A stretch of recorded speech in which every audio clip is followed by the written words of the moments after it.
بالعالمين والصلاة والسلام على رسوله الأمين وعلى آله وأصحابه أجمعين أما بعد فأعوذ بالله من الشيطان الرجيم يا أيها الذين آمنوا لا تتخذوا اليهود والنصارى أولياء بعضهم أولياء بعض ومن يتولهم منكم فإنه منهم إن الله لا يهدي القوم الظالمين قال النبي صلى الله عليه وسلم لا تطروني كما أطرت النصارى ابن مريم فإنما أنا عبد فقولوا عبد الله ورسوله اللهم صل على محمد وعلى آل محمد كما صليت على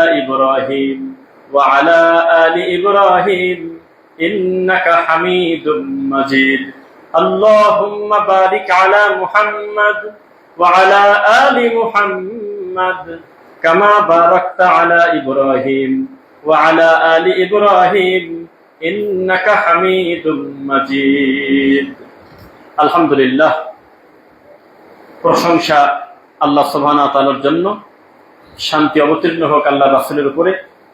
আল্লাহুম্মা সাল্লি আলাইহি আল্লাহুম্মা বারিক আলাইহি। জুমার দিন মহান রব্বুল আলামিনের অশেষ অনুগ্রহে আমরা তার ঘরে আসার সুযোগ পেয়েছি, আলহামদুলিল্লাহ। আজ সারা পৃথিবী, বিশেষ করে মুসলিম উম্মার মহা বিপর্যয় চলছে, অবক্ষয় চলছে, ডিজাস্টার চলছে।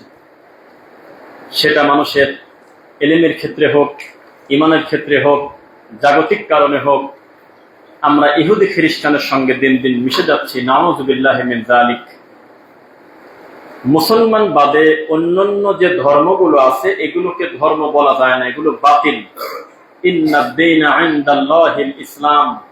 কেননা আল্লাহর কাছে মনোনীত বিবেচ্য দ্বীনই একমাত্র জীবন বিধান ইসলাম। ওমাই ইয়াবতাগি গায়রাল ইসলামি দীনান ফালাই ইউকবালা মিন। ইসলাম ব্যতীত অন্য যা কিছু আছে সেটা ধর্মের নাম দেন, আর যাই দেন ওটা কবুলই করা হবে না, মানে ওটা আলোচনার বাইরে, বাউন্ডারির বাইরে। তো ইহুদি খ্রিস্টান, অন্যান্য নাস্তিক বা যাদের ধর্ম নাই, ইসলাম নাই, তাদের কথা, তাদের বিপর্যয়ের কথা আমরা আলোচনা করব না। কেন? কারণ তারা নিজেরাই বিপর্যয়, তারা নিজেরাই বিপদ, তারা নিজেরাই খারাপ। এর জন্য আলাদা করে তাদের বিপর্যয়ের কথা বলার কোনো প্রয়োজন নাই, কারণ তারাই গোটা জাতির জন্য ভয়ঙ্কর, তারাই গোটা জাতির জন্য নিজেই একটা বিপদ। আমরা আলোচনা করব এত বড় বড় বিপদ যারা মুসলিম উম্মার জন্য, ইসলামের জন্য, দ্বীনের জন্য, তাওহীদের জন্য, তাদের কর্মকাণ্ডে, তাদের স্রোতে গা ভাসিয়ে দিয়ে আমাদের কি কি ক্ষতি হচ্ছে, এইটার বিষয়ে আলোচনা করবো ইনশাআল্লাহ। পবিত্র কোরআন মাজিদের একটা আয়াত আমি আপনাকে প্রথমে শুনিয়েছি, আবার বলি। মহান রব্বুল আলামিন বলতেছেন, ইয়া আইয়ুহাল্লাযীনা আমানু, হে স্বীকৃতি প্রদানকারীরা, যারা এই কথা স্বীকার করেছো আল্লাহ ছাড়া কোনো মাবুদ নাই, মুহাম্মদ সাল্লাল্লাহু আলাইহি ওয়াসাল্লাম আল্লাহর রাসূল, তোমরা একটু শোনো। লা তাত্তাখিদুল ইয়াহুদা ওয়ান নাসারা আউলিয়া। খবরদার তোমরা ইহুদি খ্রিস্টানকে বন্ধু রূপে গ্রহণ করো না। বা'দুহুম আউলিয়াউ বা'দ, তারা তাদের বন্ধু। মানে দেখেন, এটা আমি একটা সূত্র বলি, আপনাদের জেনে রাখা ভালো। আপনার কিছু কিছু সময় মনে হচ্ছে এক অমুসলিম রাষ্ট্র আর এক অমুসলিম রাষ্ট্রকে খাইয়ে ফেলবে, এরকম একটা ভাব হয়। একে অন্যের বিরুদ্ধে এমন ভাবে যুদ্ধ করতেছে, মনে হচ্ছে ওকে ধরতে পারলে খাইয়ে ফেলবে। কিন্তু মুসলমানদের বিরুদ্ধে যখন প্রশ্ন আসে তখন দেখবেন যে সমস্ত অমুসলিম এক। বুঝতে পারি নাই? এখনই যদি এরকম একটা মিশন আসে যে সারা পৃথিবীতে মুসলমান রাখা যাবে না, মুসলমান শব্দের অর্থ তাকে হত্যা করতে হবে, এই হত্যার কাজে শরীক হবে যে কোনো অমুসলিম, একাত্মতা ঘোষণা করবে, সেটা মৌখিক হোক, জবান দিয়ে হোক, অন্তর দিয়ে হোক, আর হাত দিয়ে হোক, একাত্মতা ঘোষণা করবে। সারা পৃথিবীর অমুসলিম মূলত এক জায়গায় এক, তারা তাওহীদ পছন্দ করে না। এইবার আপনাকে বলি, এই দিক দিয়ে আমরা মুসলমান বড় বিপর্যয়ে আছি। আমরা মুসলিম, এখনো আমরা সিদ্ধান্ত নিতে পারি নাই যে আমাদের কোন বিষয়ে ঐক্যমত হতে হবে। এখন আমরা সিদ্ধান্ত নিই নেই। 1450 বছর কিন্তু পার হয়ে গেছে, এখন আমরা এই সিদ্ধান্ত নিতে পারি নাই, এই 1000 বছর ধরে, 1200 বছর ধরে, যে আমরা কোন কাজে এক হব, এটা সিদ্ধান্ত নিতে পারি নাই। সমস্ত মুসলমান আজকেই জুমার সালাতে আজকেই একটা কথা খালি মুখ দিয়ে বলুক, আল্লাহ তোমার তাওহীদের ব্যাপারে আমরা এক, এই কথা খালি মুখ দিয়ে বলুক, দেখবেন যে সারা পৃথিবীর মুসলমানের পক্ষের বিরাট একটা চাবিকাঠি হয়ে গেছে। কিন্তু এই জায়গাটা করবে না তারা। তারা বলতেছে আল্লাহ এক, এই কথা ঠিক, তবে আমার মাজার ঠিক রাখার পরে। তারা বলতেছে মহান আল্লাহর সাথে কারো শরীক চলে না, এই কথা ঠিক, তবে আমার খানকা ঠিক রাখার পরে। তারা বলতেছে আল্লাহ সুবহানাহু ওয়া তাআলার সমকক্ষ কেউ নাই, তার কোনো শরীক নাই, এটা আমরা মানবো, কিন্তু আমার পীর সাহেবকে ঠিক রাখার পরে। সমস্ত কিছুকে দাফন করে তারা ইল্লাল্লাহ বলবে না, অনেক কিছুকে টিকিয়ে রাখার পরে বলবে ইল্লাল্লাহ, আল্লাহ ছাড়া। অথচ তাওহীদের প্রথম স্বীকৃতি শুরুই হচ্ছে নেগেটিভ কথা দিয়ে। তাওহীদ মানে কি? লা ইলাহা ইল্লাল্লাহ। তো লা ইলাহা পজিটিভ না নেগেটিভ? নেগেটিভ, কিছুই নাই। লা ইলাহা মানে কোনো ইলাহাই নাই, কোনো উপাস্য নাই, কোন ধরনের পূজনীয় কিছু পৃথিবীতে নাই। লা ইলাহা মানে প্রথম কথার মাধ্যমে আপনি নেগেটিভে ঢুকলেন, ইল্লাল্লাহ। এরপরে আপনি বলতেছেন আল্লাহ ছাড়া। তার মানে পৃথিবীর কোনো ইলাহ নাই, শুধুমাত্র একমাত্র আল্লাহ ছাড়া। এখন আপনি বলেন, শাব্দিক অর্থ যদি আপনি বিবেচনা করেন, আপনার চোখের সামনে এরকম দেখতেছেন কিনা যে লাখ লাখ কোটি কোটি মানুষ নিজেকে মুসলমান দাবি করে, কিন্তু তার লা ইলাহা ঠিক নাই, মনে হচ্ছে না? মানে আমাকে একমাত্র ফামাই ইয়াকফুর বিত-তাগুত ওয়া ইউমিন বিল্লাহ, সমস্ত তাগুতকে বিসর্জন করে একমাত্র আল্লাহর দিকে না ঢোকা পর্যন্ত ঈমানে আসতে পারবেন না। দুর্ভাগ্যজনক বশত আমরা প্রত্যেকের খানকা ঠিক রেখে, তরিকা ঠিক রেখে, সবকিছু ঠিক রাখার পরে আমরা বলতেছি আরো জোরে বলো ইল্লাল্লাহ। এটা আমাদের জন্য লজ্জাজনক যে আমরা সামি'না ওয়া আতা'না হতে পারি নাই। মুসলমান কিসের ভিত্তিতে এক হবে এটা তারা জানে না। এবার আপনাকে বলি, ইহুদি খ্রিস্টান মুসলমানদের বিরোধিতা, মুসলমানদের এত শত্রু কেন? কারণ মুসলমানদের কর্ম তৈশক্তি দেখা দেয়, অন্য কোন ধর্মের কাজ দেখা দেয় না। রবিবার আছে খ্রিস্টান আছে, রবিবার নেই খ্রিস্টান নেই। 25শে ডিসেম্বর আছে খ্রিস্টান আছে, 25শে ডিসেম্বর নেই খ্রিস্টান নেই। 10ই মুহররম আশুরা আছে, শিয়া আছে, এরপরে আর শিয়া নাই। 12ই রবিউল আউয়াল আছে, কবর পূজারি আছে, এরপরে আর নাই। এরকম ভাবেই যদি আমরা দিনটাকে, ধর্মটা বুঝতে চাই, তাহলে মহা মুশকিল। ইহুদি খ্রিস্টান দুইটা জিনিসের মাধ্যমে জাতি ধ্বংস করে। আজকের খুতবা খুব সিরিয়াস মনোযোগ দিয়ে শুনবেন। গোটা জাতিকে যখন ধ্বংস করতে চায়, তখন বলে তার সময় কারি নাও, তাকে অনর্থক কাজে ব্যস্ত রাখো, ডুবিয়ে রাখো, তাহলে গোটা জাতি ধ্বংস, শিক্ষা থাকবে না। আর যদি মুসলমানের ধর্ম কেড়ে নিতে চাও, তাহলে তার ইবাদত গুলোকে তোমরা একটা দিবস কেন্দ্রিক বানায় দাও। আজকে আমি যে বিষয়ে কথা বলতেছি, পয়েন্ট, এই বিষয়ে এই মসজিদে বলি নাই। কোন জাতি ধ্বংস করতে গেলে কি করতে হবে?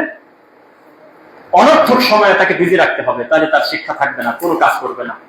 আর যদি মুসলমানকে তার ধর্ম থেকে আলাদা করতে চান, তাহলে তাকে বড় বড় ফেস্টিভ্যালের ভিতরে তাকে ঢোকায় দাও, তাই জাতি শেষ, ইসলাম শেষ।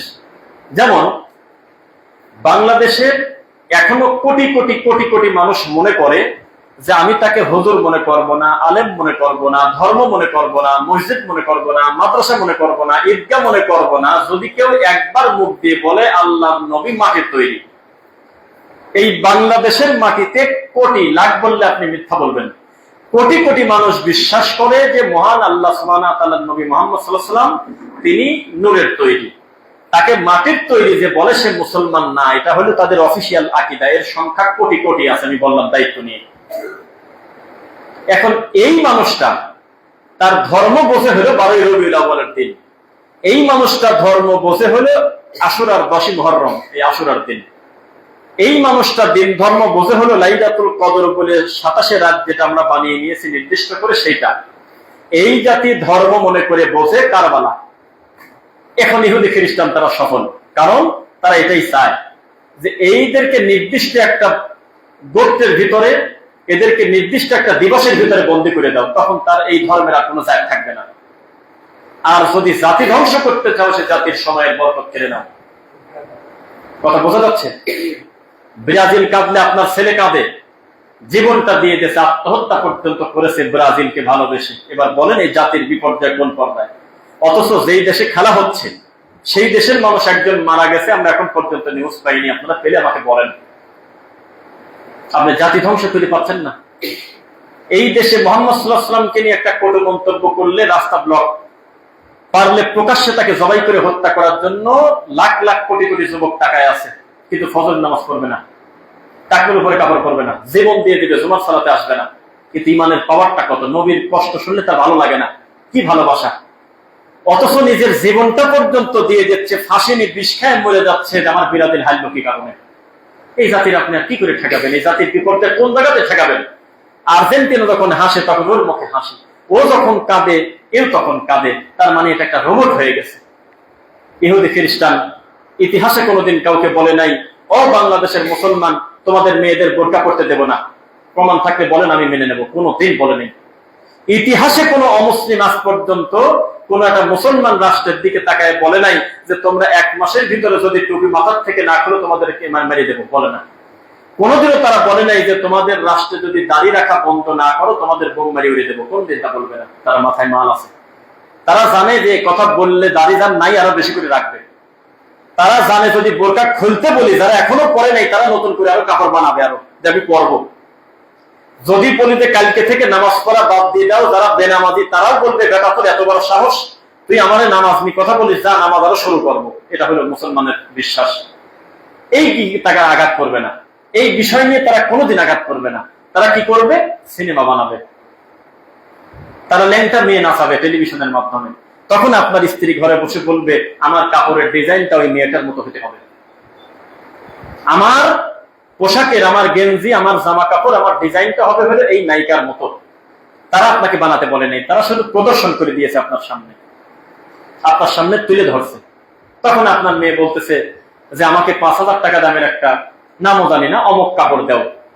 তা আপনি বলতেছেন মারে আমার তো সামর্থ্য নেই, আমি তো পারলাম না, আমার তো এবার ব্যালেন্স নাই, আমি যে ইনকাম করি গরিব মানুষ, তাতে 5,000 টাকা দিয়ে তোমাকে কাপড় কিনবো সে সামর্থ্য নাই। মেয়ে চাঁদ রাতে আত্মহত্যা করে মরে গেছে। ঠেকান কিভাবে ঠেকাবেন? তার মাথার ভিতরে ঘটতেছে নায়িকা অমুক, তার গায়ে যে জামা দেখছি সে জামার জন্য জীবন দিয়ে দেব। একটা জাতিকে তার এভাবে ধ্বংস করে। আপনি মনে করছেন লাঠি হাতে করে করে বলবে নামাজ পড়লি কেন, এই তুই কোরআন পড়িস কেন, এই কথা বলবে না। কারণ তারা জানে যে এটা বললে আরো রিয়াকশন হবে, আরো উল্টা তারা আরো বেশি করে কোরআন পড়বে। তারা বলতেছে চলো তোমাদের কাজ তোমরা চালাও, তবে তোমাদের গোটা জাতিকে ধ্বংস করার জন্য আমরা আমাদের মিডিয়া ব্যবহার করবো, আমাদের প্রতারণা তোমাদের সামনে তুলে ধরবো, তোমরা এগুলো নিয়ে নিয়ে নাচবে, সময় করবে। আমাদের সিনেমা করতে সময় লাগছে 3 মাস, আমাদের এই নাচটা আয়োজন করতে সময় লাগছে 3 দিন, আর তোরা 30 বছর এই নাচটা দেখবি, যা ছাড়ি দিলাম। হচ্ছে না? তা ব্যস্ত রাখতেছে। মুসলমানের টাইম, সময়ের কোনো গুরুত্ব নেই, কোনো সময়ের গুরুত্ব নেই। আপনি কথা বলতেছেন, এখন যা দেখেন ল্যাংটার মাজারের পাশে শত শত মানুষ অনর্থক বিড়ি খাচ্ছে, বসে আড্ডা দিচ্ছে, একটাই কারণ ছাড়া বসে আছে। অথচ এই মানুষটা অনেক সময় ভিড়েও যাচ্ছে, রাস্তায় ঘোরাফেরা করতেছে। আস্তে করে আল্লাহর ঘরে যদি ঢুকে পড়তো, এর থেকে পরিষ্কার পরিচ্ছন্ন নীরবতার জায়গা আছে কোন জায়গা? তার মাথায় এটা নাই, তার এই বুঝই নেই তার মাথায়। আর দোকানদার মনে করছে যেহেতু বৃষ্টি হচ্ছে ও তো শর্ট করে বাড়াতে পারবে না, ও টেলিভিশনের ভলিউম বাড়িয়ে দিয়েছে, ছবি শেষ করে তারপর যাবে। আপনি জাতিকে ধ্বংস করা আপনি বোঝেন না? এরকম শত শত প্রমাণ 2 চোখ দিয়ে দেওয়া যাবে যে আমরা একটা মুনাফিক জাতি হচ্ছে দিন দিন। আমরা বলতেছি ইয়াকা নাবুদু ওয়া ইয়াকা নাস্তাইন, কিন্তু আমাদের কর্মকাণ্ড, চলাফেরা, ইলাহ, মাবুদ সব ইহুদি খ্রিস্টান। এভাবেই আমরা দিনটা করছি। এবার আসেন, কাদের কারো না কারো তো এরকম থাকবে, কেউ না কেউ তো থাকবে যাকে দেখে ছেলে পেলে বলবে, যাকে দেখে পিতারা বলবে অমুকের ছেলের মতো হও। গ্রামে 2-1 থাকে না ভাই? এরকম 1-2টা ছেলে থাকে কিনা যাকে দেখে উদাহরণ দেয় বাকি পরিবার, ও অমুকের ছেলের মতো হতে পারিস না, বলে না?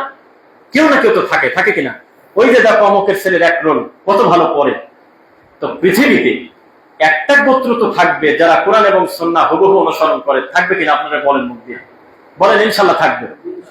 তো সেই দল কারা? এটাই তো আমরা এই জাতির সিদ্ধান্ত নিতে পারি না।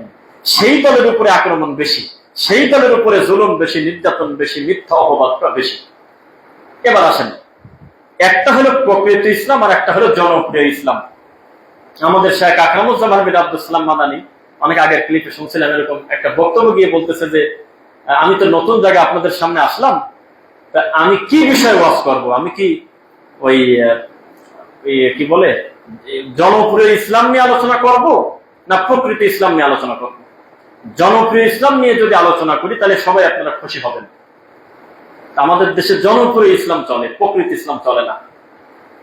যেই সিনেমার বিরোধিতা করার জন্যই আমার 20 বছরের পড়াশোনা, যেই সিনেমাকে হারাম শিক্ষাই দেওয়া হয়েছে আমাকে 20টা বছর, যেই গান বাজনাকে নিষিদ্ধ করার শিক্ষা পাইছি আমি 20টা বছর, 30টা বছর, সেই গান বাজনা উদ্বোধন করতে যাচ্ছে টুপি মাথায় দিয়ে হুজুর মুনাজাত করতেছে। দেখেন দেখছেন কেউ? বাংলাদেশ চলচ্চিত্র নামে একটা ব্যাপার আছে না, বাংলাদেশ চলচ্চিত্র শিল্প আছে না, ওটা তো শেষই। আমরা দোয়া করি যা আছে সেটাও যেন এতিমখানা বা সামাজিক কল্যাণকর কিছু অথবা হাসপাতাল বা চিকিৎসালয় যেন হয়, বলেন আমিন। যেটুকি আছে এই ল্যাংটা সেক্টর, এই চলচ্চিত্র সেক্টরে কয়েকদিন আগে নির্বাচন হয়েছে, সভাপতি সেক্রেটারি বা এরকম একটা কিছু হয়েছে। হওয়ার পরে তারা তো খুশি যে আমরা সভাপতি হলাম, কি আমরা এই চলচ্চিত্রের একটা কিছু হলাম, তখন খুশি উদ্বোধন করতেছে একটা হুজুর মানুষের মোনাজাত দিয়ে। এখন আপনি ঠেকান একটা মৌলানা মানুষ ওই চলচ্চিত্র নায়ক নায়িকার কাছে যা মোনাজাত করে কাঁদতেছে, সেখানে এই জাতিকে আপনি ঠেকাবেন কিভাবে? এই জাতিকে কি দিয়ে ঠেকাবেন? এখনো কি এলেম অর্জন করলো? যদি বলেন যে হুজুর মূর্খ, আপনি মূর্খ। মূর্খ হলে কেউ বুখারি খতম দেয়? মূর্খ হলে কেউ কোনোদিন 3 ঘন্টায় কোরআন খতম দেয়? মূর্খ হলে 20টা বছর পড়লো কি? আপনি কি কাকে কি বলতেছেন মূর্খ? 20টা বছর পড়াশোনা করছে কোরআন হাদিস, এরপরে 1000 টাকার লোভে চলচ্চিত্র নায়কদের কাছে মোনাজাত করে বলতেছে আল্লাহ ওনাদের মনের আশা পূরণ করে দেন। ওনাদের মনের আশা কি? বাংলাদেশের চলচ্চিত্র আরো 1000-1200 হয়, আরো 1500টা চলচ্চিত্র দেওয়া হোক মাননীয় সরকার। এখন উনি আমিন বলতেছে যে আল্লাহ কবুল করো, নতুন নতুন নায়ক নায়িকা আসবে, আল্লাহ তুমি কবুল করো, আমার এই ভাই একটু পরে হাত টান করে নাচবে, আল্লাহ তুমি কবুল করো। এটা এখন ঠেকান। গত কয়েক মাস আগে, বছর হবে মনে হয়, আগামী শুক্রবার, আজকে শুক্রবার না, মনে করেন আজকে শুক্রবার না, আজকে মঙ্গলবার কি বুধবার, আর 2 দিন কি 3 দিন পরে একটা সিনেমা মুক্তি পাবে। শুক্রবারে পায় না আমাদের দেশে? শুক্রবারে একটা নতুন ছবি মুক্তি পাবে। এখন এই ছবিটা যাতে ভালো হয়, এই ছবিটার শুভকামনা জানানোর জন্য একটা মসজিদের ইমামের ধরে নিয়ে আছে। তো ইমাম আসি কান্না করতেছে আর বলতেছে আল্লাহ কি উদ্দেশ্যে এখানে এসেছি তুমি তো জানো মাওলা, আমাদের মনের আশা তুমি পূরণ করে দাও।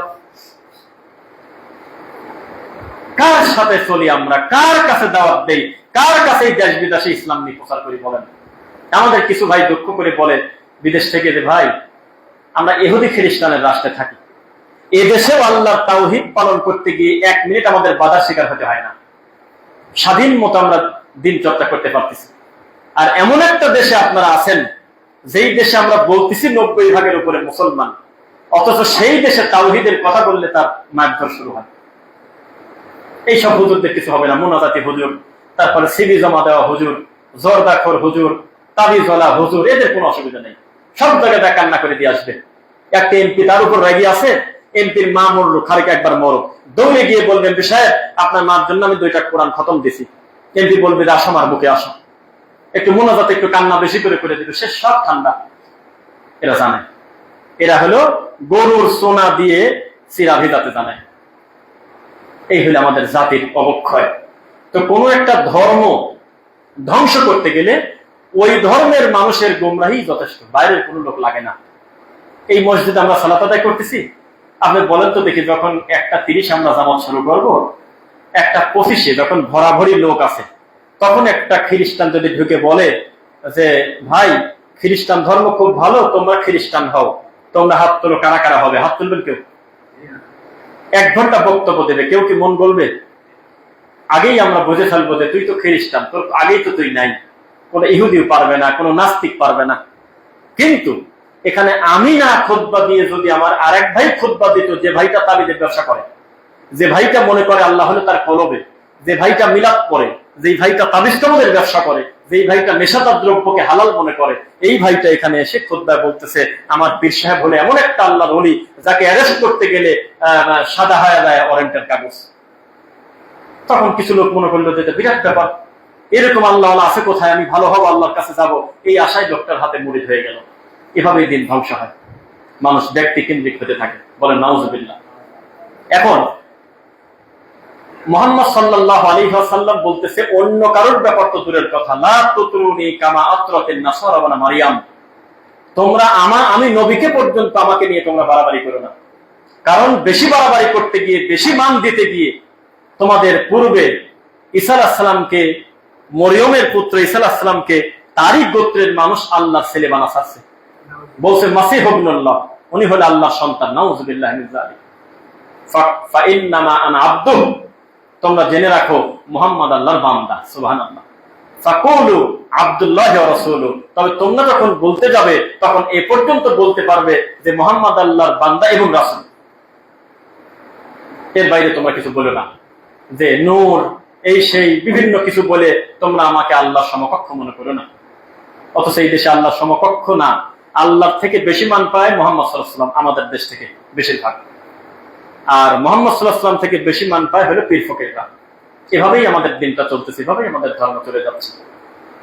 আব্দুল্লাহ ইবনে উমর রাদিয়াল্লাহু আনহু সেই মানুষটাকে গালিগালাজ করতেছে, আপনার মাথা ধরে সব কথা, এই কি সহ্য করা যায়? এত বড় একজন সাহাবীকে গালিগালাজ করতেছে লাইভ এসে। তার বাপের নাম বললে সবাই চিনবেন, দাগ ঝামেলা হবে, দরকার নেই। তার বাপকে কে বা কারা হত্যা করছে? আমরা কোনোদিন মানুষ হত্যার পক্ষে না। কতলার নাসা জামিয়া, নিরপরাধ কোন মানুষকে হত্যা করলে সারা পৃথিবী হত্যার সমান, এইরকম কুকামের পক্ষে আমরা না। কিন্তু তার বাপকে হত্যা করা হয়েছে। সেই হত্যা করার পরে তার সন্তান, সে হলো সুন্নি মৌলবী, সে আব্দুল্লাহ ইবনে উমর এবং মুয়াবিয়াকে রাদিয়াল্লাহু আনহু তাদেরকে কাফের বলতেছে, গালিগালাজ করতেছে। ঠিক আছে, সে মাওলানা, সে হুজুর, সে বাহাস করবে যে মুয়াবিয়া আর আব্দুল্লাহ ইবনে উমর কাফের, এটার জন্য সে বাহাসে ডাকতেছে, এই তোরা আয় রে, তোদের সাথে বাহাস করব। আল্লাহর নবীর সাহাবীকে কাফের বানাবে, নাউযুবিল্লাহি মিন যালিক। আরেকটা হুজুর ভিডিওতে বলতেছে যে ওই আপনারা কি জানেন মুয়াবিয়াকে আপনারা সম্মান করেন কিভাবে? যার সন্তানের নাম ইয়াজিদ, তাকে আপনারা কিভাবে রাদিয়াল্লাহু আনহু বলেন? কি বলে এগুলো বলেন? সহ্য করার এই কথা? তার ছেলে যদি মানুষ হত্যা করে বা কোনো ভুল করে, কবিরা গুনাহগার হয়, এরপরেও তার সন্তানকেই তো মুসলিম বলা যায় না, তাহলে তার বাপকে আপনি কিসের ভিত্তিতে কাফের বলতেছেন? আত্মশীল পীর লক্ষ জনতার সামনে ঘোষণা দিচ্ছে যে মুয়াবিয়াকে যারা কাফের মনে করে না, আমরা তাদেরকে মুসলমান মনে করি না। চলতেছে দিনটাকে কিভাবে ক্ষত বিক্ষত করা হচ্ছে, এই হলো দেশের অবস্থা।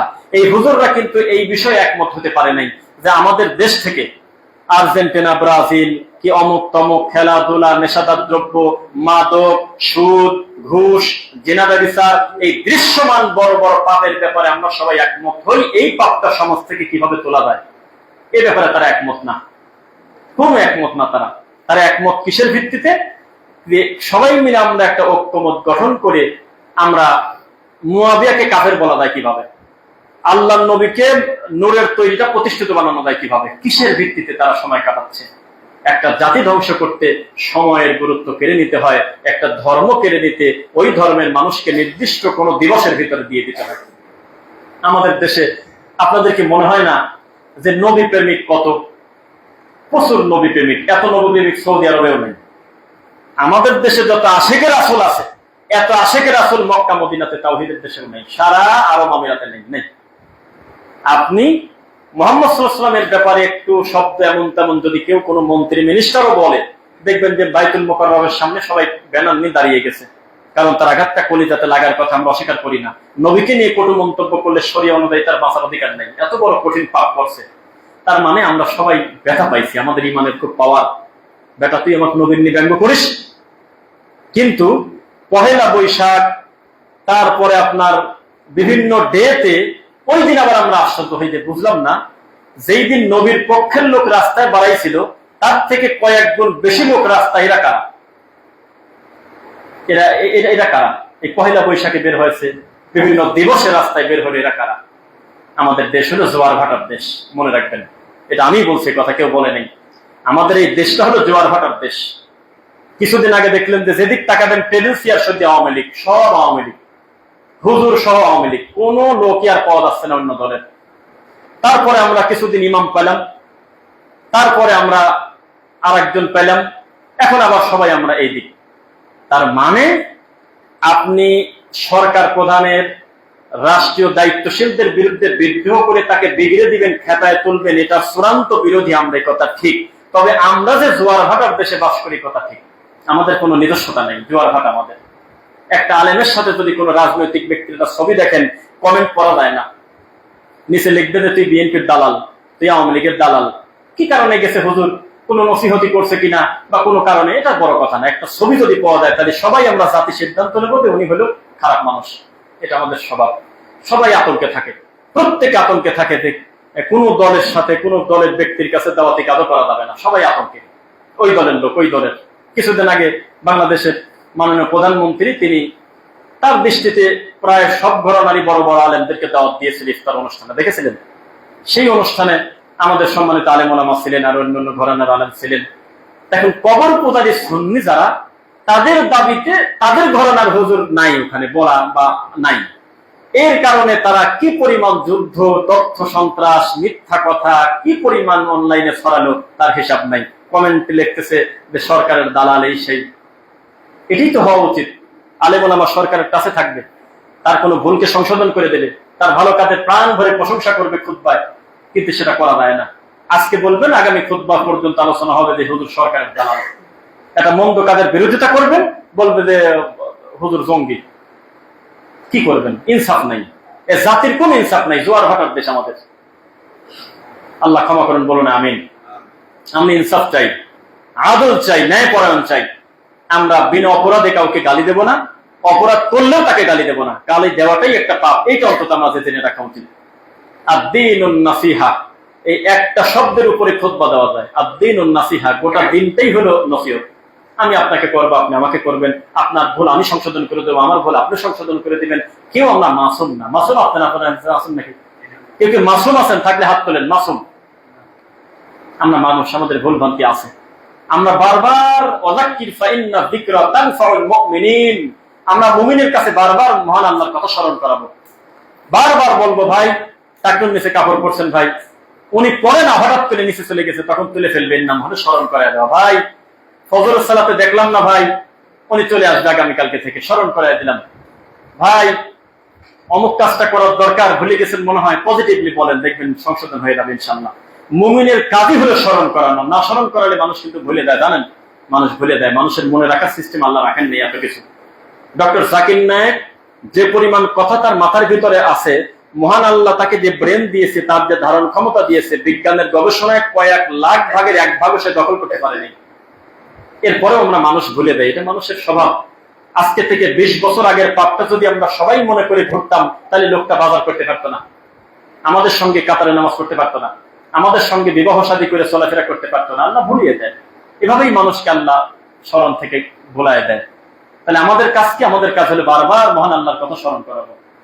বড় আলেম কিন্তু বলতেছে, আরে এই হাদিসটার কথা তোমার মনেই ছিল না, অথচ তিনি পড়ছে 30 বছর আগে।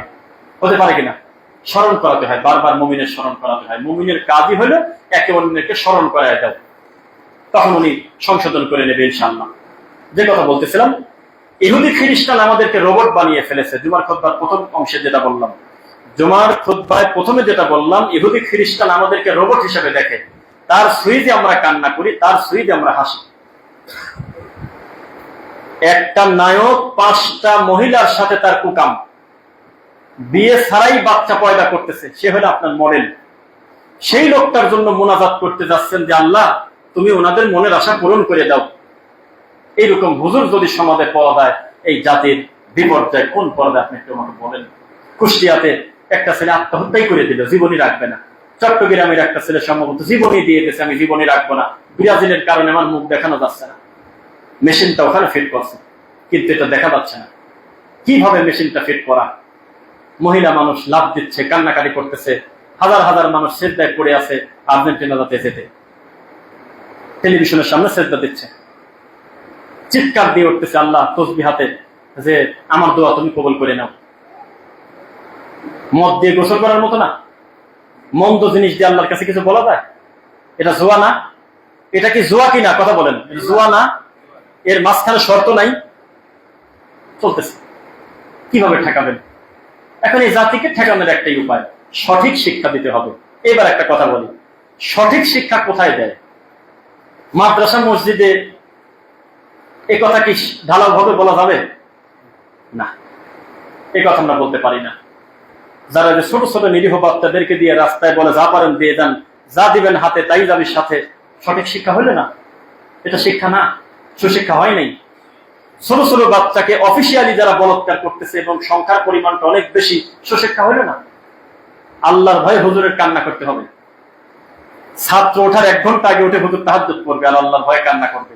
রাত দিন তার নাড়াচাড়া হলে শুধু কোরআন নিয়ে, শুধু মসজিদ মাদ্রাসা চলাফেরা। সেই মাদ্রাসা এত বেশি বলৎকার হচ্ছে কেন? আল্লাহর ভয় নেই। আল্লাহর ভয়টা শেখানো হয় কোথায়? যেই লোকটার তাওহীদের জ্ঞান নেই তার দ্বারা সব সম্ভব। এক কথায় খুতবা শেষ। যেই লোকটার তাওহীদের জ্ঞান নাই ওর দ্বারা সব সম্ভব, কোনো অসুবিধা নেই।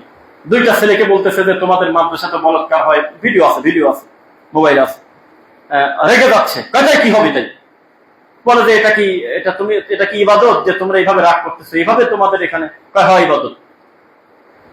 তাদের এই বুঝটা মাথায় আসে নাই যে পড়তেছে কি, আর এটার অনুবাদটা কি, আর তার বাস্তবতাটা কি, এটার শাস্তিটা কি, তার পূর্বের জাতি কি কারণে ধ্বংস হয়েছে, এই কমে লোক এই বিষয়ে সে জানে না। খতম করে দিচ্ছে, একের পর এক খতম করে দিচ্ছে। এই খতম করার জন্য কোরআন মাজিদ আসে নাই। ফজিলত আছে, কোরআন বেশি বেশি পড়বেন, শুরু থেকে শেষ পর্যন্ত পড়বেন। মান করা আল কোরআন বিল হারফি ফালাহু আশরাম সালিহা, প্রতি হরফে 10 নেকি। কোরআন পড়লে তার মর্যাদা বৃদ্ধি করা হবে, চেহারাতে আল্লাহ নূর দিয়ে দেবে, আল্লাহ সুবহানাহু ওয়া তাআলার অন্তর প্রশস্ত করে দেবে, ভালো করবে, সব ঠিক। কিন্তু কোরআন খতম করার জন্যই শুধু আসে নাই যে এটা কে কতবার খতম দিতে পারে। বুঝতেছেন আমার কথা? কোরআনের প্রকৃত শিক্ষা আমাদের নেই। এই যে যদি বলেন যে আমরা কারা, তাহলে আমরা কারা আপনাকে একটু বলি। সারা পৃথিবীর ইতিহাসে আমি এখন পর্যন্ত দেখি নাই, আগামীকাল দেখবো কিনা জানি না, বা অন্য সময় খুতবার পরে, পৃথিবীর কোন আহলে হাদিসের বাচ্চা কোনদিন কোন মন্দির উদ্বোধন করতে গেছে আমি দেখি নাই। আপনি দেখলে বলেন। পৃথিবীর ইতিহাসে কোন আহলে হাদিসের বাচ্চা কোন মসজিদের ইমাম আজও পর্যন্ত আমি জীবনে শুনি নাই যে কোন সিনেমা হল উদ্বোধন করতে গেছে মুনাজাত করে, আমি দেখি নাই। আর যদি বিপরীতে মাযহাবের কথা বলেন তাহলে আমি বলবো যে আপনি কয়টা প্রমাণ নেবেন? আপনি এই মসজিদে শুধু সিরিয়াল বললে খুতবার টাইম শেষ হয়ে যাবে। তাদের পড়াশোনা এভাবেই তারা শিখতেছে, এভাবেই তারা খতমে বুখারী দিচ্ছে, এভাবেই তাদের জীবন চলাফেরা। আল্লাহুস সামাদ। অফিসিয়ালি তারা অপরাধী পোষে। আজকে আহলে হাদিসের একজন বড় আলেমও যদি আকীদায় ভুল করে, সঙ্গে সঙ্গে অন্য মাযহাবের লোকের ভুল দ্বারা লাগবে না, আমাদের ঘরের মানুষই তার ল্যাংটা সমালোচনা শুরু করে দেবে। এটা ভালো, জবাবদিহিতা আছে। অনেক ক্ষেত্রে এটা পজিটিভ। আমি যদি এখানে বক্তব্য দিতে গিয়ে, এত কথা বলতে গিয়ে যদি একটা স্লিপ অফ টাঙে আকীদার ব্যাপারে একটু যদি এমন তেমন করে ফেলি, বা কোনো হাদিস সহিহ না কিন্তু বলে ফেলি, দেখবেন যে মুহূর্তের ভিতরে কাট অংশ ফেসবুকে আসবে যেটা তার ভুল, এটা অন্যায়। তখন আমাকে আবার বলতে হবে যে আমার ভুল হয়েছে, আমি ক্ষমা চাই। আমাদের আহলে হাদিসের এই জবাবদিহিতাটা কম বেশি আছে, আর মাযহাবে তা নাই। চলে যাচ্ছে 3 টাকায় জান্নাত দেবো, আল্লাহু আকবার, চলে যাচ্ছে। এভাবেই দিন চলে যাচ্ছে। কুত্তার গল্প, ব্যাঙের গল্প, শিয়ালের গল্প, নানা যান, দাদা যান, নাতি যান, চলতেছে দিন। কোনো জবাবদিহিতা নেই, তাদের ভিতরে কোনো জবাবদিহিতা নেই। বলতেছে শোনো, লা ইলাহা ইল্লাল্লাহ তো অনেক বললে, এখন থেকে একটু উল্টা করো। রাত্রিবেলা 10,000 বার ইল্লাল্লাহ আগে, তারপরে লা ইলাহা। মারা গেছে, নাম বললাম না, সেটাই নিয়ে বেড়াচ্ছে। শত শত বছর চলতেছে, অসুবিধা নেই। কেউ প্রশ্ন করলো না আল্লাহ দিয়েছে লা ইলাহা ইল্লাল্লাহ, আপনি ইল্লাল্লাহ লা ইলাহা বললেন কেন? কেউ বলে না। সবাই মানুষ পূজা করতেছে, জি আব্বা, জি আব্বা, জি আব্বা হুজুর। কোনো জবাবদিহিতা নেই। মাযহাবে কোনো জবাবদিহিতা থাকা যাবে না, কোনো জবাবদিহিতা নেই, এক সুল নেই। কারণ তাদের অফিসিয়াল কথা, কোরআন হাদিসের বিরোধিতাও যদি তোমার কোন ইমামের কথা পাও, তাহলে তোমার ইমামের কথাই মেনে নিও। তোমার বাহ্যিক দৃষ্টিতে মনে হতে পারে ওনার কথাটা কোরআন হাদিস বিরোধী, তোমার ভুল হচ্ছে, কারণ তোমার থেকে বেশি কোরআন বুঝতো, হাদিস বুঝতো ইমামরা, তুমি তার কথাই মানিয়ে নাও। নাউযুবিল্লাহ মিন যালিক। আর মুহাম্মদ সাল্লাল্লাহু আলাইহি ওয়াসাল্লাম বলতেছে, তোমরা যদি আমাকে ছেড়ে মুসাকে ধরো, অথচ তিনিও রাসূল, তিনিও আমার পূর্বে বিরাট বড় আল্লাহর পয়গম্বর রাসূল, আল্লাহর সাথে কথা হয়েছে তার, সেই মুসা আলাইহিস সালাম যদি আজকে আসতেন, তোমরা যদি তাকে ধরে নিয়ে আমাকে ছেড়ে দিতে, তোমরা জাহান্নামে যেতে। আমাকেই তোমরা মানতে হবে, আমি মুহাম্মদ সাল্লাল্লাহু আলাইহি ওয়াসাল্লামকে, এর বাইরে কোনো কথাই নেই। তার সময় তারটা ঠিক ছিল, ওই শরীয়ত। আর আমাদের হুজুররা বলতেছে, বেটা তুই মূর্খ মানুষ, তুই কি কোরআন হাদিস বুঝিস নাকি? তুই হলো মাযহাব মানবি, আমরা যেটা বলে দেবো সেটা মানবি। একটা ডাইরেক্ট এইভাবেই বলে দিচ্ছে যে তুমি মূর্খ মানুষ, তুমি কি কোরআন হাদিস বোঝো নাকি? আচ্ছা বলেন তো দেখি, যেই মূর্খ কোরআন হাদিস বোঝে না, সে ওই ফিকহ বোঝে কিভাবে? ইজমা কিয়াস বোঝে কিভাবে? সে ফাদাইল আমল বোঝে কিভাবে? তা আরো কঠিন, এই আরো জটিল বিষয় না? কোরআন হাদিস সহজ সরল, কত সুন্দর, এতই সহজ সরল। ওয়ালাকাদ ইয়াসসারনাল কুরআনা লিযিকরি ফাহাল মিন মুদ্দাকির। আল্লাহ বলতেছে আমি কোরআনটাকে সহজ করে দিয়েছি। আর এই গরু ছাগল মনে করছে যে আমি বেশি বেশি খতম দিয়ে দিচ্ছি, এইটা মনে হয় সহজ, না? আল্লাহ বোঝাটাও সহজ করে দিয়েছে, সুবহানাল্লাহ। এখানে কোনো বক্রতা রাখে নাই, কত সুন্দর ভাবে লা ইলাহা ইল্লাল্লাহ একটা নোক্তা পর্যন্ত নাই, মুখে মুখে আসে। কত সুন্দর ভাবে মহান আল্লাহকে ডাকা যায়, কত সুন্দর ভাবে গোটা কোরআন মাজিদে গ্রামারের প্যাসে যায়, বাকে বে হয় না, উল্টা পাল্টা নাই, সহজ একদম। আর ইংরেজিতে যদি আপনি বানান করেন, পদ্মা বানান, ওখানে আবার এম আছে, এম কি করবেন আপনি? বাংলাতে পদ্মায় পদ মা হয়, ম কি করবো আমি বলেন? যদি বলেন যে এটা কি অযৌক্তিক, আমি তো তা বলি নাই, আমি বলছি গ্রামারের বহু কায়দা কানুন দিয়ে প্রমাণ করতে হয়, এখানে মটা লাগতো, অথচ নাই, ন্যাশনাল। এভাবেই আমাদের শেখানো হয়েছে। এখানে টির কামটা কি? আমি বলি নাই যে ভুল বলছে, কিন্তু এগুলো আবার ম্যানেজ করার জন্য অনেক কিছু সামনে আনতে হয়। আর আল্লাহর কোরআন শুরু থেকে শেষ পর্যন্ত অযৌক্তিক কোন গ্রামারের সিস্টেমই নাই, যে মনে হচ্ছে বানানে এক কিন্তু পর্ব আর এক নাই। সুবহানাল্লাহ, একদম সহজ। আফ্রিকার জঙ্গলের লোকটা যখন কোরআন পড়ে আর বাংলাদেশের লোকটা যখন কোরআন পড়ে, ভাষা ভিন্ন হতে পারে, লোকটার সাথে আমার মাতৃভাষা আলাদা, চেহারা আলাদা, গঠন আলাদা, কিন্তু কোরআন যখন পড়ে মনে হচ্ছে আমার ভাই, একই রকম শোনা যায়। কি বলেন? এই কোরআন সহজ করছে মানে বোঝা সহজ, সুন্দরভাবে কোরআন বোঝা যাবে। অথচ আমাদের দেশে কোরআনটাকে কঠিন মনে করে মানুষকে মাযহাবের দড়ি গলায় লাগা দিয়ে বলতেছে তুই চলে যা, তবে দড়ি আমাদের হাতে। হিল্লা বিবাহ তোর করতে হবে বেটা, তাছাড়া বউ ফেরত পাবি কিভাবে 2025 সালে?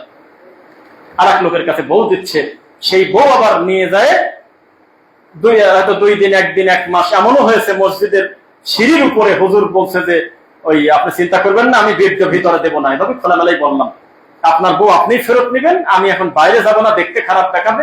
মসজিদের সিঁড়ির পাটাতনের উপরে আর একজনের বোর সাথে সেক্স করে বউটাকে ফেরত দিয়ে দিয়েছে। এটা বলে ধর্ম? মসজিদের হুজুর, এই তো মাযহাবের হুজুর। সারা পৃথিবী তন্ন তন্ন করে দেখেন, একটা আহলে হাদিসের বাচ্চা এই কুকাম জীবনে করে নাই। আমরা এটাকে হারাম মনে করি, লানাতুল্লাহ, আমরা আল্লাহর গজব মনে করি। মুহাল্লা আল মুহাল্লালা, যে এটা করে এবং যাকে করে উভয় লানাত প্রাপ্ত আল্লাহ। এই হাদিসটুক তাদের কাছে পৌঁছে নাই, চলে যাচ্ছে দিনের পর দিন। এটার আবার সেন্টার খোলে, নাউযুবিল্লাহ মিন যালিক। কত দুঃখ নিয়ে, কত ব্যথা নিয়ে যে এলাকায় ঘুরি, এটা শেষ করতে পারবো না। রিসেন্ট একটা সত্য ঘটনা বলি। পাবনাতে একটা জায়গা, স্পেসিফিক বলাও কঠিন, আমাদের সব কথাই সামনে যায়। সেখানে আমরা 3 জন এমন একটা সময় মসজিদে গেছি, তখন অলরেডি ইমাম সালাম ফিরিয়ে ফেলছে, তার মানে সালাত শেষ, সুন্নাহ পড়তেছে সবাই। তখন আমাদের ভিতরে 3 জনের একজনকে ইমাম বানালাম। আমি বললাম তুমি পড়াও, আমরা 2 জন সালাত পড়েছি একদম সাইডে এক দাঁড়ায়। অধিকাংশ লোক চলে গেছে, 3-4 জন আছে মাত্র, বাকি সব চলে গেছে। আর যারা আছে তারা নামাজ পড়তেছে না, তারা তাসবিহ তাহলিল বা বসে আছে। সালাম ফেরানোর পরে একটা হুজুর আমাদেরকে একজন ডাকলেন যে এদিকে আসেন। ইমাম একা উঠে গেল, আমার এক ভাই শাওন আব্দুল রাজ্জাক, ওনাকে ডাকলো, চলে গেল। যাওয়ার পর বসে আছে, কথা বলতেছে, আমরা আমাদের মতো বসে আছি, ভাবছি কোনো কারণে ডাকছে, শেখার জন্য কিছু। 5 মিনিট হয়ে যায়, তাকে ছাড়ে না। তখন ভাবলাম অসুবিধা হতে পারে, আমি গেছি, যা ছদ্মবেশের মতো বসলাম যে উনি কি বলে। এখন উনি বলতেছে যে তুমি তো অনেক ভুল করলে বেটা, 2-3টা ভুল করলে, তুমি ছাত্র মানুষ, তোমাকে শেখায় দেই। যেই মসজিদে ইমাম নির্দিষ্ট, মুয়াজ্জিন নির্দিষ্ট, সময় নির্ধারিত, সেই মসজিদে দ্বিতীয় নামাজ পড়া মাকরুহে তাহরিমি। আল্লাহর কসমে কথা বলছে, আমি নাম সহ বললাম এদের মাইকে, আগামীকাল কি খুতবা এগুলো সামনে যাবে। এখন যদি বলেন যে উনি বোঝে না, অবুঝ ল্যাংটা কোনো লোক তাই বলছে এত বড় বাজে কথা, নামাজ নিয়ে বলে ফেলছে। আল্লাহর কসম, ওয়াল্লাহি আল্লাহর কসম, ওয়াল্লাহি আল্লাহর কসম, পাবনা জেলার সবচেয়ে বড় মাদ্রাসার একটা মাদ্রাসার উনি শাইখুল হাদিস। ঠেকান, বিনা দলিলে দাঁড়ার উপরে একটা ফতোয়া ডেলিভারি দিল যে মসজিদে জামাত হয়ে গেলে নতুন করে 3 জন, 2 জন, 5 জন এসে যে জামাতে পড়বো, এটা বলে হারামের কাছাকাছি, মাকরুহে তাহরিমি। আশ্চর্য মজার ব্যাপার, ভালো লাগলো যে উনি আমাকে চেনে না। তাহলে আমার একটা পজিটিভ হলো। আমি বললাম যে ওস্তাদ আপনি ফতোয়া দিচ্ছেন, আলহামদুলিল্লাহ ঠিক আছে, আপনি যেহেতু বড় আলেম, অফিসিয়ালি আপনি অধিকার রাখেন এত বড় মাদ্রাসা, শাইখুল হাদিস, বুখারী পড়ে আর কি। তো বললাম তাহলে আমার একটা প্রশ্ন, আমি তো ছাত্র, আমি কি আপনার কাছে কিছু জানতে পারবো? অবশ্যই বাবা, তোমরা জানবে না মানে কি? আমি বললাম যে কথাটা আছে কোন জায়গা, যে আমি মসজিদে ঢুকে আমি জামাত করতে পারবো না, একবার বেহেত হয়ে গেছে, আছে কোন জায়গা? আল্লাহর কসম উনি হাদিসের নাম না বলে বলতেছে ফিকার কিতাবে। ফিকার দিয়ে কি করবো আমি? ইমামদের কওল আছে, উলামায়ে কেরাম এভাবেই বুঝেছেন, এটার ব্যাখ্যা আছে, পরে আসার সময় নিয়ে বলা লাগবে। অনেক উল্টা পাল্টা বলে, একটা হাদিস দেখানোর ভাগ্য তার হলো না, অথচ নামাজ, এই নামাজ নিয়ে ব্যঙ্গ করলো লোকটা। তারপরে লোকটাকে আমরা জিজ্ঞাসা করলাম যে হুজুর তাহলে ঠিক আছে, এটা যদি ভুল হয় আমরা পরিত্যাগ করবো, কিন্তু একটু আগে সালাম ফেরানোর পর যে আপনি মোনাজাতটা করলেন নামাজের পরে সবাইকে নিয়ে, এইটাই কি কারোর ডিস্টার্ব হয়েছে কিনা? আমরা নামাজ পড়ছি, ডিস্টার্ব হয়েছে বসে থাকা লোকের, আর রানিং নামাজ চলতেছে, পিছনে বহু লোক জামাত পায় নাই, ইমাম যে জোরে বলতেছেন আপনি মাগরিবের টাইমে রব্বানা যালামনা আনফুসানা বিহাক্কি লা ইলাহা ইল্লাল্লাহ, এতে কি কারো ডিস্টার্ব হয় কিনা? ওটা তো ফরজ, আর এটা তো নফলও না, এমনি বসে আছেন মসজিদে। তখন বলে যে মাঝে মধ্যে বাদ দেই, আমরা ফরজ মনে করি না, মাঝে মধ্যে মোনাজাত করিনি। কিছু বোঝেন নাই মনে হয়, মাঝে মধ্যে করিনি, এইটা দলিল, এটা দলিলের যা কয় যে আমরা তো সুন্নাত মনে করি, করিনি, আমরা এটা ভালো জিনিস মাঝে মধ্যে করি। আবার ভুল বললেন, ভালো হলে তার নাম ইবাদত হতে বাধ্য। বোঝেন না সূত্র? ভালো যার নাম সেটা ইবাদত হতে বাধ্য। আপনাকে বলতে হবে যে মোনাজাতটা ভালো ইবাদত, আর নয় বলতে হবে যে আমরা শয়তানি করতেছি, যে কোনো একটা বলতে হবে। কারণ ইসলামে তিন ধরনের সুবিধা নাই। ইসলামে আছে ইবাদত না হয় বিদআত, ইসলামে আছে হালাল না হয় হারাম, মাঝামাঝি বাইনা এই ধরনের কোন সূত্র নাই যে ঠিক আছে জান্নাত না জাহান্নামও না, আপাতত একটা RFLCR দিকে কিছুদিন রাখো। আপনি পরিষ্কার স্বীকার করে দেন যে এটা ইবাদত অথবা এটা খারাপ কাজ, জবাব নেই। তার জবাব একটাই লাস্টে দিল, বাবারে তোমরা কি বলতে চাচ্ছ দাড়ি চলে এমনি পাকি গেছে? তোমার আছে বড় বড় সাইকুল হাদি, বড় বড় মাওলানার থেকে আমরা ইজাজত নিয়ে কথা বলি। আস্তে, আর একটু সময় নাও বাবা, এটা আধ্যাত্মিকতার কথাবার্তা বলতে থাকে, একটু সাধনা করো, সামনে অনেক কিছু পাবে, যা আছে তা বলা যায় না, অনেক আল্লাহর ওলি এগুলো করে গেছে, একটু মানতে হয়। এই তো দলিল। এই হুজুরের কাছে গোটা জাতি আমরা তাকায় আছি, এবং সেই হুজুরদের সংখ্যাই বাংলাদেশে 95 জন। তখন আমাদের অসহায়ের মতো রাস্তায় রাস্তায় ঘোরা লাগে। ওহাবি, লামাঝাবি, ইহুদের দালাল, সুযোগ পেলে বাঁধিয়ে রাখে, মারধর করে, এই তো তাদের ইবাদত, এই তো তাদের ধর্ম। আর তাদের মধ্যে কোনো জবাবদিহিতা নেই। আমাদের একজন তরুণ দায়ী কথা বলতে গিয়ে যদি বেফাস একটা কথা বলে ফেলে মুখ দিয়ে, মানে মাযহাবের ব্যাপারে কথা বলতে গিয়ে একটা শক্ত কথা বলে ফেলছে, আল্লাহর কসম কমেন্টে যোগ্য বড় বড় মাদানী আলেম বলেন, ডক্টর বলেন, তারা পর্যন্ত বলে যে তোমার এই শব্দ চয়ন ঠিক হয়নি, এর নাম ইনসাফ। আর এই বেদাতিরা ল্যাংটা লোকের কোলে করে পুষে রাখে, ল্যাংটা, যার কোনো মান সম্মান কিচ্ছু নাই, ডাইরেক্ট এসে বলতেছে জর্দা হারাম, কে বলছে? এইটা হুজুর। সারাদিন মানুষকে গালিগালাজ করে, তাকে কোলে করে পুষে রাখছে। কে হবে এই দিন? মাইক পেলেই মানুষকে গালাগালি করে, তাকে ওরা পুষে রাখছে, কোলে করে নিয়ে নিয়ে ঘুরতেছে। আমাদের জাতির হলে অবস্থা। আল্লাহ তাআলা আমাদের হেদায়েত দিন, বলুন আমিন। জুমার খুতবার প্রথম পর্ব শেষ করছি। বারাকাল্লাহু লানা।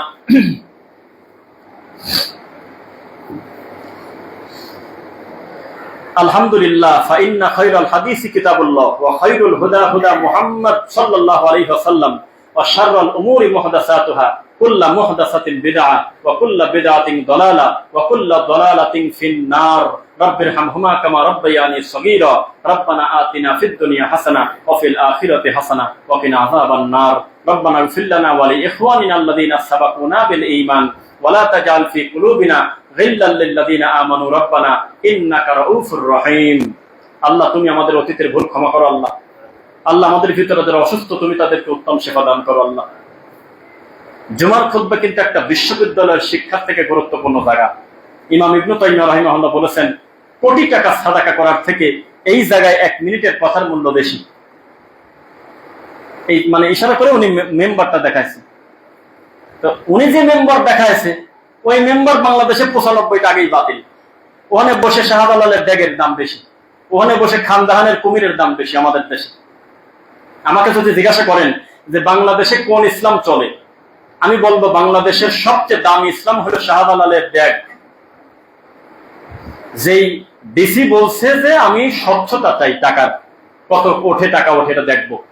উনি আহলে হাদিসেরও কেউ না, উনি কোরআন হাদিস খুব বেশি জানে তাও আমরা জানি না, উনি এমন কোন তাওহীদের কথা বলে নাই। উনি বলছে আমি স্বচ্ছতা চাই। উনি হারামও বলে নাই, এটা কোন শিরক তাও বলে নাই, কিছুই বলে নাই। রাতারাতি ট্রান্সফার, পরে ফেরত আসছে কিনা সেটা আমি বলি নাই, কিন্তু রাতারাতি তাকে ট্রান্সফার করে দেওয়া হচ্ছে। তার মানে বাংলাদেশের শাহজালালের ব্যাগের থেকে দামি ইসলাম নাই। আর খানদাহানের কুমির, এই কুমিরকে ফেরত চাওয়ার জন্য তারা সংবাদ সম্মেলন করতেছে হুজুররা, অথচ কুমির একটা বাচ্চা মেয়েকে মারি ফেলছে গত কয়েকদিন আগে, দেখেছেন? ও তো অবলা জিনিস, ওর কাছে কুত্তা দিলেও কি, ব্যাংক দিলেই কি, আর মানুষ দিলেই কি, খাদ্য খাবে, ওকে তো দোষ দেওয়া যাচ্ছে না। কিন্তু এগুলোকে যারা পূজা করতো, ধলা পাহাড় কালা পাহাড় নাম করে, এই অমুসলিম মুশরিক, এই মুশরিকরা রাস্তায় মিছিল করতেছে যে আমাদের কুমির আমাদের ফেরত দেওয়া হোক। এটা নাকি 700 বছর আগের কুমির, নাউজুবিল্লাহ। এই দেশে এর থেকে ভালো ইসলাম আর হয় না। আর আমাদের ইসলাম হলো, আমরা যেটা বলি, এটা হলো সবচেয়ে দয়ীফ, দুর্বল, মানুষ গালি দেয়, কাফের বলে, খ্রিস্টান বলে, আমেরিকার দালাল বলে। এটা জনপ্রিয় না, তবে এটা প্রকৃত। ইনশাল্লাহ, ইনশাল্লাহ বলেন। এটা জনপ্রিয় না, কিন্তু কি প্রকৃত, এটাই মূল আসল। আমরা আশাবাদী জাতি ইনশাল্লাহ একদিন সঠিকটা বুঝবে, আল্লাহ সেদিন সুযোগ দেবেন ইনশাল্লাহ। এখন আপনাদের কাছে যদি প্রশ্ন করি, উত্তর কিভাবে আসে দেখি। জানা লোক এখানে আছে, অনেক সম্মানী মানুষ, আমি উত্তর তাদের কাছ থেকে নেব না। আপনারা কয়েকজন বলেন এদিক থেকে যারা আছেন মুরব্বীরা, মাযহাব শব্দের অর্থ কি বলেন তো দেখি আপনারা কেউ। মাযহাব শব্দের অর্থ কি? ঠিক আছে, এটা একটাই নিলাম, মতামত। মাযহাব মানে পথ, মত, মন্তব্য, এগুলি নিলাম একটা ওপিনিয়ন। এটা যদি মতই হয়, বর্তমান কি মাযহাবকে মাযহাবের পর্দায় রাখা হয়েছে ভাই? এটা আলাদা একটা ধর্ম বানানো হয়েছে, এটা মাযহাবের পর্দায় আর নাই। মাযহাবের পর্দায় মানে কি, আমার সাথে আমার ভাইয়ের আমলের একটু তারতম্য হচ্ছে, ভাই ভাইয়ের যুক্তিতে উনি দলিল দিচ্ছে, আমি আমারটায় যুক্তি দিলাম, আমি একটা মাযহাবের যুক্তি দিলাম, আমার ভাই একটা যুক্তি দিল, এই পর্যন্ত ঠিক, যে আচ্ছা ঠিক আছে, তারা তাদের মতো বলল। কিন্তু এটাকে প্রতিষ্ঠিত করার জন্য মানুষকে মারো, ধরো, কাটো, 1 লাখ টাকার চ্যালেঞ্জ, এই বাবা তুই বাহাসে বসবি কবে বল, এই তুই কোন জায়গা আসিস, এটা কি মাযহাবের পর্দায় থাকলো না ধর্ম হয়ে গেল ভাই? ব্রাদার রাহুলের বাড়ি ভারত না বাংলাদেশে, কথা বলেন।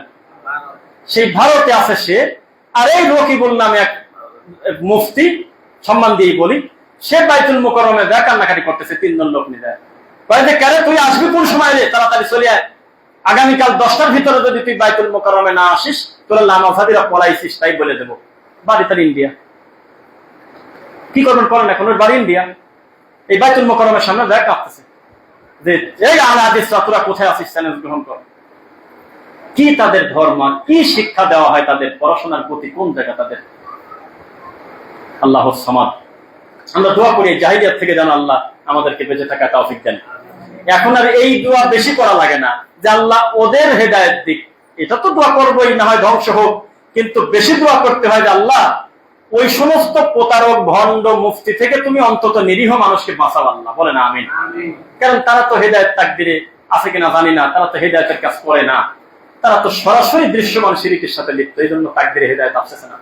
প্রতিদিন পড়তেছে ইহদিনাস সিরাতাল মুস্তাকিম, কিন্তু তারা কর্মকাণ্ড প্রত্যেকটা কাজ আল্লাহ বিরোধী, রাসূল বিরোধী। আল্লাহ ক্ষমা করুন, বলুন আমিন।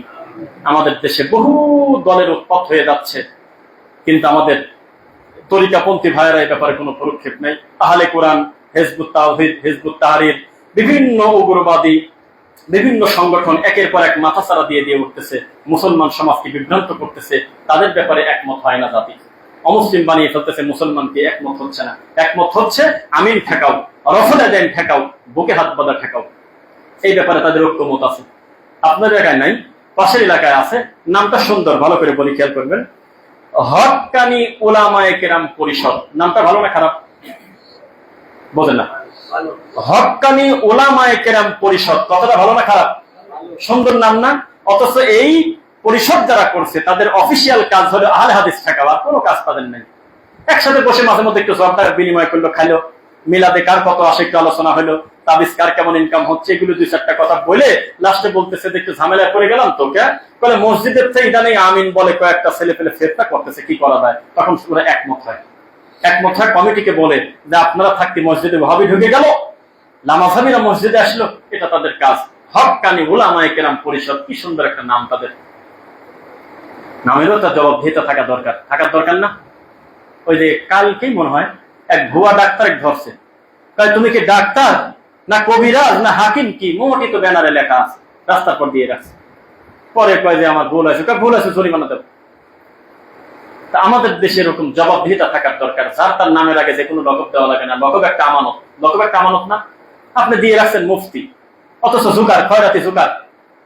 মুফতি বর্তমান বাংলাদেশে একটা গালি, এমন পর্দায় নিয়ে গেছে এই মুফতিটাকে, মুফতি শুনলেই ভালো ভালো মানুষ লজ্জা পায়, সি সি সি, এ মনে হয় ওই পরের বউ নিয়ে লীলা খেলে। এই মুফতি একটু জর্দা করতো না, কারণ তারা এটা হাসির পত্র বানায় ফেলছে। আল্লামা মানে একটা গালি, এটা ওরাই বলে। আল্লামা শব্দটা একটা গালি, বাংলাদেশের জন্য আল্লামা মানে একটা গালি। ল্যাংটা লোকের নামের আগে আল্লামা। জিনরা তাকে দাওয়াত দিয়েছে, জিনের কাছে 1 কেজি সোনা পাই, আমার এই ওয়াজে হাজার হাজার জিন আসছে বাবারা, তার নামের আগে আল্লামা। কোন জবাবদিহিতা এই দেশে নাই। অথচ আপনারা বারবার একটা স্লোগান দেন, আমরা স্বাধীনতা চাই, স্বাধীনতা চাই। আমি স্বাধীনতা চাই না, আমি হাত কাটা চাই, আমি চোখের বদলে চোখ খোলা চাই। আমি চাই গোটা বাংলাদেশ না, সারা পৃথিবীটা মহান আল্লাহর ইচ্ছা মতো চলুক ইনশাল্লাহ। দাওয়াত দেবো, আমরা হয়তো চালাতে পারবো না, আমাদের একক কাজ না এটা, কিন্তু আমরা চাই যে জবাবদিহিতা থাকুক। আপনি সবাইকে ছেড়ে দিলেন, একটা মানুষের আত্মসম্মান বলতে কিছু আর নাই বর্তমানে, এটা বলে শেষ করি। ফেসবুকে কোন আত্মসম্মান নাই। প্রতিবেশীর সাথে ঝগড়া লাগছে, তার ছবি দিয়ে, কচ্ছন্ন দিয়ে, নোংরা ভাষায় গালি দিয়ে ফেসবুকে ছেড়ে দিল। ওকে জানে একটা মানুষের আত্মমর্যাদা, সম্মান কত বেশি? আমাদের সবকিছু অনলাইনে, খালি রুহুটাই আছে অফলাইনে বর্তমান। লজ্জা, মান, সম্মান, হায়া কিচ্ছু নাই। এত করে বলি, আপনাদের ব্যাপারে আমি জানি না, কারণ ধারণা নাই, যেহেতু কারোর সাথে নাই আমি ফেসবুকে। এত করে বলি আপনাদের যে ছোট ছোট বাচ্চার ছবি মিনিটে মিনিটে ফেসবুকে দিয়েন না, বউ ছেলে পেলের ছবি দিয়েন না, নিজেও সাজগোজ করে ভালো ভালো ছবি ফেসবুকে দিয়েন। এটা ভালো আচরণ না, এটা মন্দ কাজ। মিনাল জিন্নাতি ওয়ান নাস, মানুষের অকল্যাণ থেকেও বাঁচতে হবে, জিনের অকল্যাণ থেকে বাঁচার মতো। আল আইনু হাক্কুন, নজর লাগা সত্য। এরপরেও মানুষ তার বাচ্চার ছবি দেয়, টিপ লাগায়, একটু পর পর জন্মদিন, বউয়ের ছবি। মানুষের লজ্জা বলতে, হায়া বলতে কিচ্ছু নেই, ব্যক্তিত্ব বলে কিছু নেই। এইভাবে চলে যাচ্ছে। সময় থাকতে আমাদের জবাবদিহিতে আসতে হবে। আসলাম তুলি রব্বিল আলামিন, ইসলাম মানে শান্তি। এ কথা বললে পূর্ণ অর্থ হয় না। ইসলাম অবশ্যই শান্তির ধর্ম, কিন্তু ইসলাম মানে হলো আত্মসমর্পণ করা। আত্মসমর্পণ করা মানে সকল পাপ কাজ থেকে আমি বেঁচে থাকবো, সকল ভালো কাজকে আমি আঁকড়ে ধরবো। এর নাম হলো আত্মসমর্পণ করা। আসলাম তুলি রব্বিল আলামিন, এই কথা বলেছিলেন ইব্রাহিম আলাইহিস সালাম আল্লাহ সুবহানাহু ওয়া তাআলাকে, যখন বলেছিলেন ইদ ক্বালা লাহু রাব্বুহু আসলিম, ইব্রাহিম তুমি আত্মসমর্পণ করো। তিনি আসলাম তুলি রব্বিল আলামিন, সন্তান সহ আল্লাহর কাছে সারেন্ডার করেছিলেন। আমাদেরকে সারেন্ডার হয়েছে, সব মেনে নিলাম, তবে ব্রাজিলের খেলা আমি ছাড়বো না। এটা কি হলো? আর্জেন্টিনার খেলা আমি ছাড়বো না, কি হলো এটা? ছোট ছোট বাচ্চা ছেলে গড়াগড়ি পেরে কান্না করতেছে, একেবারে এটা কিন্তু রিয়েল, আমি কিন্তু আর্টিফিশিয়াল বলতেছি না কিছু। গড়াগড়ি পেরে কান্না, হাওয়া মাও চিৎকার করতেছে। আর্জেন্টিনা গোল খেলো কি কারণে? রোবটের মতো ঘুরতেছে, কোন নিজস্বতা নেই। জাতি আমরা ঠেকাতে পারবো না, বিপর্যয় হয়তো। সুম্মাল্লাযীনা ইয়ারুনহুম সুম্মাল্লাযীনা ইয়ারুনহুম, দিন যত যাবে মন্দের দিকেই দাবিত হবে, আমরা স্বীকার করি। ঈসা আলাইহিস সালাম আসবেন, তিনি একটা গড়া সমাজ তৈরি করবেন, ইমাম মাহদী আলাইহিস সালাম আসবেন, এটা আমরা সবই বিশ্বাস করি, এটা ইমানেরই অংশ বিশ্বাস করা। কিন্তু এই কথাও ঠিক, আমরা দিন দিন মন্দের দিকে এগোচ্ছি, প্রতিযোগিতা করে কে কার থেকে বেশি খারাপের দিকে এগোনো যায়। আল্লাহ আমাদের দিনের জন্য কবুল করুন, বলুন আমিন। আমাদের সামনে যে বৃষ্টি, যে আবহাওয়া আমাদের সামনে আছে, আমরা আল্লাহর ইচ্ছা, আমরা খুশি, আল্লাহ তোমার সিদ্ধান্ত আমরা মেনে নিলাম, বলেন আলহামদুলিল্লাহ। ওয়ায়ুনাজ্জিলুল গায়স, বৃষ্টি কোথায় কখন দেবে এটার খবর, ইলমের খবর কার কাছে? আল্লাহর কাছে আছে। তবে যারা কষ্টে আছে, আমাদের চোখের সামনে ডুবে যাচ্ছে, তাদের জন্য কি দোয়া করবেন না? তাদের জন্য দোয়া করবেন, মিনারেল ওয়াটার নিয়ে যাবেন, তাদের জন্য ওয়াটার পিউরিফাইড কিছু নিয়ে যাবেন, তাদের জন্য কল্যাণকর কিছু করবেন, নিরাপদ জায়গায় আশ্রয়ের জন্য পরিবেশ করবেন। তারপরে ঘর ভাড়া, যদি আপনার উঁচু বাড়ি থাকে, তাদেরকে বলবেন বিনা ভাড়ায় তুমি থাকো, আমি হয়তো বাড়ি লিখে দিতে পারবো না, দরকার নাই, কিন্তু যতদিন তোমার এই বিপদটা না কাটে আমার বাসায় থাকো। এইটুকু সহযোগিতা করতে পারবো কিনা?